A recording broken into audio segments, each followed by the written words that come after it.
The next 100 days will be crucial for the success of President Trump.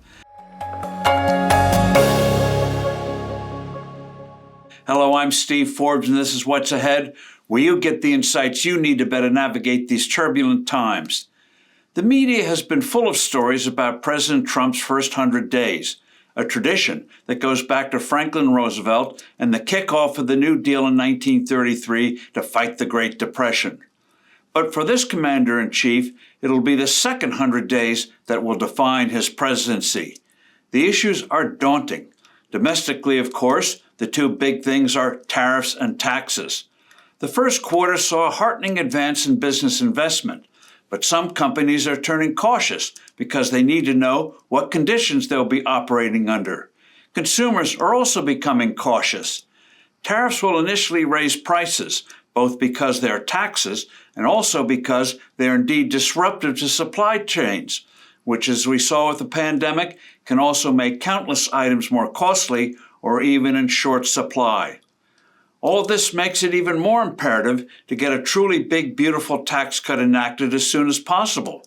But given the turbulent economic circumstances, Republicans and President Trump must quickly grasp that a far bigger tax cut is needed than what they're considering now. Personal income tax rates must be whacked.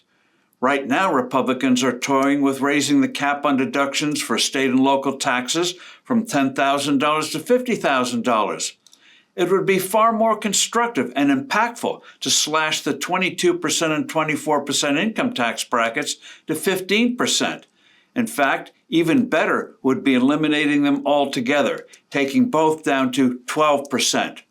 In the same vein, cut the 32%, 35%, and 37% brackets to 30%. The GOP must also include the stimulus of knocking down the capital gains tax to 15%, which would also instantly raise more revenue. These reductions would really sizzle the economy. Here, self-described deficit hawks come across as bird brains. When they squawk, the tax cuts would increase the budget deficit.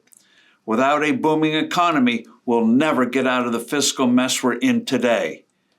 The most ominous challenges the Trump administration faces is on foreign policy. It's great to have a minerals deal with Ukraine, but the only way to get a durable peace is to immediately provide Ukraine with a flood of needed weapons to halt and then throw back Putin's upcoming spring offensives. Tougher sanctions won't do it. Putin is building up military forces on Russia's border with NATO countries like Finland. President Trump must recognize that Putin's imperial ambitions still burn within him. Negotiating with Iran on its nuclear weapons program is a profound mistake.